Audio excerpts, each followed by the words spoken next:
அனைவருக்கும் வணக்கம். இந்த சனிப்பெயர்ச்சியால் மேசராசிக்காரர்களின் வாழ்க்கையில் எப்படிப்பட்ட ஒரு மாற்றம் ஏற்படும் அப்படிங்கிறத பற்றி முழுமையாக தெரிஞ்சுக்கலாம். இந்த வீடியோ ரொம்பவே பயனுள்ளதாக இருக்கும். அதனால் வீடியோவை கடைசி வரைக்கும் ஸ்கிப் பண்ணாமல் பாருங்கள். இது வரைக்கும் நம்ம சேனலை நீங்கள் இன்னும் சப்ஸ்கிரைப் பண்ணலைன்னா மறக்காமல் சப்ஸ்கிரைப் பண்ணிவிடுங்க. அது மட்டும் இல்லாமல் உங்களுக்கு விநாயகர் பெருமான் பிடிக்கும் அப்படின்னா விநாயகருக்கு போற்றி அப்படின்னு சொல்லிட்டு மறக்காமல் கமெண்ட் பண்ணுங்கள். வாங்க வீடியோக்குள்ளே போகலாம். சனி பயிற்சியால் உங்களுடைய வாழ்க்கையில் ஒருவரின் ராசிக்கு முந்தைய ராசியில் சனி பகவான் சஞ்சரிக்கும் போது அது விரய சனி. 2.5 ஆண்டு காலம் முடிந்து ராசியிலேயே அவர் சஞ்சரிக்கும் காலம் ஜென்ம சனி. ராசிக்கு அடுத்த இடத்திற்கு அடுத்த 2.5 ஆண்டு காலம் சஞ்சரிப்பார் அல்லவா, அதுதான் பாதச்சனி என்று அழைக்கப்படுது. இப்படிதான் 7.5 சனி என்பது 3 பகுதிகளாக கணக்கிடப்படுது. மேச ராசிக்கு விரய சனி தொடங்குகிறது அப்படின்னே சொல்லலாம். அது மட்டும் இல்லாமல் மேசராசிக்காரர்களுக்கு இந்த விரயச்சனியால் என்ன மாதிரியான பாதிப்புகள் ஏற்படும் அப்படிங்கிறத பற்றியும் முழுமையாக தெரிஞ்சுக்கொண்டு அதற்கான ஒரு பரிகாரத்தை நம்ம செய்து வருவதன் மூலம் அனைத்துமே நம்மளுக்கு நல்ல ஒரு மாறுதலை தரக்கூடியதாக இருக்குது. சனி பகவானுக்கு சனிக்கிழமை நாட்களில் எல் தீபம் ஏற்றுவதும் சனி பகவானுக்குரிய மந்திரங்களை நாம் மனதார உச்சரிப்பதும் சனி பகவானின் பாதிப்பில் இருந்து நம்மால் மீண்டு வர முடியும் அப்படின்னு சொல்லப்பட்டிருக்கு. அது மட்டும் இல்லாமல் இந்த 7.5 சனி காலத்தில் உங்களுக்கு எப்படிப்பட்ட ஒரு பலன்கள் கிடைக்கும் அப்படிங்கிறத நாம் முழுமையாக தெரிந்து அதற்கான ஒரு பரிகாரங்களும் செய்து வருவது நிறைய நன்மைகளை நமக்கு தரும் அப்படின்னு சொல்லப்படுது. அது மட்டும் இல்லாமல் சனி பகவான் உங்களுக்கு நல்ல ஒரு பலன்களை தரக்கூடியவராக இருக்காரு அப்படின்னே சொல்லலாம். ஒரு ராசியில் இருந்து இன்னொரு ராசிக்கு அடையும் போது சில ராசிக்காரர்களுக்கு 7.5 நாட்டு சனி திசை தொடங்குவது வழக்கம். தற்போது சனி பகவான் கும்பராசியில் இருக்கார். இந்த 2025 மார்ச் 29ஆம் தேதியன்று கும்பராசியில் இருந்து மீன ராசிக்கு சனி பகவான் செல்ல இருப்பதால் சொந்த ராசிக்கு முந்தைய ராசியில் சனி பகவான் இடம்பெற்றிருக்கும் போது விரய சனி காலம் நடக்குது. அதாவது அடுத்த 2.5 காலம் ஜென்ம சனி, அதாவது சொந்த ராசிக்கே சனி பகவான் இடம்பெயர்ச்சி ஆவார். அடுத்த 2.5 ஆண்டு காலம் சொந்த ராசியில் அடுத்த ராசியில் சஞ்சரிப்பார். பொதுவாக சனி என்றாலே பலருக்கும் பயம்தான். அப்படி பயப்படப்பட்ட தேவையில்லை. சனி உச்சத்தில் இருப்பவர்களுக்கு சனி பகவான் பல்வேறு நல்ல பலன்களை தரக்கூடியவராகும். செல்வங்கள் கிடைக்க செய்வார். நாம் செய்யும் கர்மங்களுக்கு ஏற்ப பலன்கள் தரக்கூடியவர். கும்பராசியில் அதிபதியாக இருக்கக்கூடிய சனி பகவான் தற்போது தனது சொந்த ராசியில் பயணித்து வரும் சனி பகவான் இந்த காலகட்டத்தில் உங்களுக்கு மார்ச் 29ஆம் தேதி மீன ராசிக்கு இடம்பெயர்ச்சி ஆகிறார். அந்த வகையில் மேச ராசிக்காரர்களுக்கு விரய சனி தொடங்க இருக்கு. அதாவது சனி பயிற்சி காலம் சனி ராசியில் 7.5 சனியின் முதல் கட்டம் தொடங்குகிறது. தொழில் வியாபாரம் நல்ல காரியங்கள் முன்னேற்றம் காணப்படலாம். 7.5 சனியின் தொடக்கம் என்பதால் பொது பாதிப்பு எதுவும் இருக்காது. குடும்பத்துக்காக நேரம் ஒதுக்க வேணும். எதிர்காலத்த பிரச்சனைகளுக்கு இந்த காலகட்டத்தில் தயாராகி கொள்ள வேணும். பாதம், முதுகு, கழுத்து, பாத வலி ஏற்பட வாய்ப்பு இருக்குது. உடற்பயிற்சி மிகவும் முக்கியம். பிள்ளையார் வழிபடுவது நல்ல பலன்களை தரும். உங்களுடைய தேக ஆரோக்கியத்தில் மேசராசிக்காரர்கள் கவனமாக இருக்க வேண்டும். உடற்பயிற்சி செய்ய வேண்டியது அவசியம்.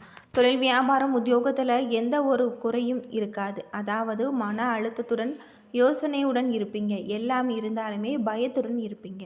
எந்த ஒரு குறையும் இருக்காது. மகிழ்ச்சியாக இருக்கலாம். பெரிய வட்டார நட்பு உங்களுக்கு கிடைக்கக்கூடியதாகும். 12 ஆண்டுகளுக்கு கடுமையாக உழைத்து விடுவீங்க. அது மட்டும் இல்லாமல் இந்த ஆண்டு உங்களுடைய குடும்பத்தில் மகிழ்ச்சியாக நேரத்தை நீங்கள் செலவிட வேண்டும். பிள்ளையார்பட்டி, திருச்செந்தூர் குரு பகவான் வழிபடுவது நல்ல பலன்களை தரக்கூடியதாக இருக்குது. பாசிட்டிவான எண்ணங்களுடன் மகிழ்ச்சியாக உங்களுடைய வாழ்க்கையை நீங்கள் எதிர்கொண்டீங்கன்னா உங்களுக்கு இந்த சனி பகவானின் பாதிப்பில் இருந்து உங்களுக்கு மாற்றம் கிடைக்கக்கூடியதாகவும் இருக்குது அப்படின்னே சொல்லலாம். அது மட்டும் இல்லாமல் சனி பயிற்சி பலன் உங்களுக்கு சில அற்புதமான பலன்களை தரக்கூடியவராக இருக்காரு அப்படின்னும் சொல்லப்படுது. தொழில் வியாபாரத்தில் இருந்து அனைத்து விதமான பிரச்சனைகளும் தீரக்கூடியதாக இருக்குது. நவகிரக நாயர்களின் முதல்வராக இருக்கக்கூடிய சூரியன் உங்களுடைய ராசிக்கு 11ஆவது இடத்துல இருக்கார். மளமளவென்று அதிகரிக்கும் கடன்களை கட்டுப்படுத்த முடியாமல் நீங்கள் தடுமாறுவீங்க. உஷ்ணம் சம்பந்தமான நோய்கள் உங்களுக்கு மருத்துவ செலவு செய்யக்கூடியதாகும். ஆரம்பத்தில் இடையூறுகள் இருந்து சந்திரனின் வார கடைசியில் நல்ல ஒரு பலன்களை உங்களுக்கு வழங்குவார். அது மட்டும் இல்லாமல் புதன் 11ஆம் இடத்துல இருப்பதால் அரசாங்கத்தில் நினைத்த வேலைகளை நீங்கள் தடைகள் இன்றி செய்து முடியுங்க. தொழிலில் மிகுந்த ஒரு முன்னேற்றம் ஏற்படலாம். திட்டம் போட்டு வெற்றி பெறுவீங்க. குரு பகவான் உங்களுடைய பந்தயங்களில் மிக அற்புதமான ஒரு மாற்றத்தை தருவார் அப்படின்னு சொல்லப்படுது. சனி பகவான் 11வது இடத்துல இருப்பதால் குழந்தைகளின் செல்வம் கிடைக்கும். சனி பகவான் உங்களுக்கு தொழிலில் இருக்கக்கூடிய வியாபாரத்தில் வெற்றி கிடைக்கக்கூடியவராகவும் இருக்கார் அப்படின்னே சொல்லலாம். அது மட்டும் இல்லாமல் வியாபாரத்திற்கு வழித்தடம் அமைப்பீங்க. உங்களை வீழ்த்த நினைத்த எதிரிகள் பணிந்து போவாங்க அப்படின்னு சொல்லப்படுது. அடுத்து வரக்கூடிய காலகட்டத்தில் உங்களுக்கு சில அற்புதமான ஒரு பலன்கள் காத்திருக்கு அப்படின்னே சொல்லலாம். மேசராசியில் அஸ்வினி, பரணி, கார்த்திகை 1ஆம் பாதம் இருக்குது. கிரகநிலை அப்படின்னு பார்த்தா தன, வாக்கு, குடும்பஸ்தானத்தில் அற்புதமான ஒரு மாற்றம் கிடைக்கக்கூடியதாக இருக்குது அப்படின்னே சொல்லலாம். அது மட்டும் இல்லாமல் லாபஸ்தானத்தில் சூரியன், புதன், சனி, அயன சயன போகஸ்தானத்தில் உங்களுக்கு ராகு, சுக்கிரன் என கிரகநிலைகள் வலம் வருவதால் உங்களுக்கு இந்த காலகட்டத்தில் மனக்கவலைகள் குறையும். எல்லா வகையிலுமே சாதகமான பலன்கள் கிடைக்க பெறுவீங்க. திட்டமிட்டபடி செல்ல முடியாமல் பயணத்தில் தடங்கள் ஏற்படலாம். தொழில் வியாபாரத்தில் கூடுதல் லாபம் கிடைக்கும் என்ற எண்ணத்தில் நீங்கள் நம்பிக்கையாக இருக்க வேண்டும். உத்தியோகத்தில் இருப்பவர்களுக்கு வீண் அலைச்சல் உண்டாகக்கூடியதாக இருக்குது. நீங்கள் சிந்திக்க வேண்டியது நல்லது அப்படின்னு சொல்லப்படுது. அலுவலகம் தொடர்பான பிரச்சனைகள் தீரக்கூடிய ஒரு காலமாக இந்த காலகட்டம் உங்களுக்கு அமைஞ்சிருக்கு. குடும்பத்தில் வெளிநபர்களால் ஏதாவது ஒரு குழப்பம் ஏற்படலாம். மனைவி, கணவன் இருவருக்கொருவர் மனமிட்டு பேசுவதன் மூலம் இடைவெளி குறையும். பெண்களுக்கு எதிலுமே கூடுதல் கவனம் செலுத்துவது நல்லது. கலைத்துறையில் வீண் அலைச்சல் இருக்கக்கூடியதாக இருக்குது. அரசியல் துறையில் எல்லாவற்றிலுமே நன்மை உண்டாகக்கூடியதாக இருக்குது. மாணவர்களுக்கு கல்வியில் மேன்மை அடைய கூடுதல் கவனத்துடன் படிப்பது நல்லது. அஸ்வினி நட்சத்திரத்தில் பிறந்தவர்களுக்கு இந்த காலகட்டம் உங்களுக்கு வியாபாரம் நன்றாக நடக்கக்கூடியதாக இருக்குது. வாக்கு வன்மையினால் லாபம் அதிகரிக்கும். பழைய பாக்கிகள் வசூலாகும். அரசாங்க தொடர்பான காரியங்கள் சாதகமான பலன்களை தரக்கூடியதாக இருக்குது. உத்தியோகத்தில் இருப்பவர்கள் புதிய பதவிகள், கூடுதல் பொறுப்புகள் கிடைக்க பெறுவாங்க. அலுவலக பணிகளை வெற்றிகரமாக செய்து முடிக்கும் சாமர்த்தியம் உங்களுக்கு கிடைக்கலாம். அது மட்டும் இல்லாமல் உங்களுக்கு அற்புதமான ஒரு மாற்றம் கிடைக்கக்கூடிய ஒரு காலகட்டமாக இந்த காலகட்டம் உங்களுக்கு அமைஞ்சிருக்கு அப்படின்னு சொல்லப்படுது. உறவினர்கள், நண்பர்கள் மற்றும் குடும்பத்தார் ஆகியோரின் ஒத்துழைப்பால் உங்களுக்கு அகம் மகிழக்கூடியதாக இருக்குது. மிகுந்த உற்சாகத்துடன் பக்தி மார்க்கத்தில் ஈடுபடுவீங்க. சிலருக்கு பெரிய இடத்து பெண் மனைவியாக அமைவாள். மனைவி மூலம் உங்களுக்கு மிகப்பெரிய ஒரு மாற்றம் கிடைக்கும். மங்கையரால் மன மகிழ்ச்சி, அரசாங்கத்தில் லாபம் ஏற்படலாம். பூமி, வீடு மூலம் உங்களுக்கு லாபம் ஏற்படலாம். மனைவியின் பணிவிடை மகிழ்ச்சி தருவதாக இருக்குது.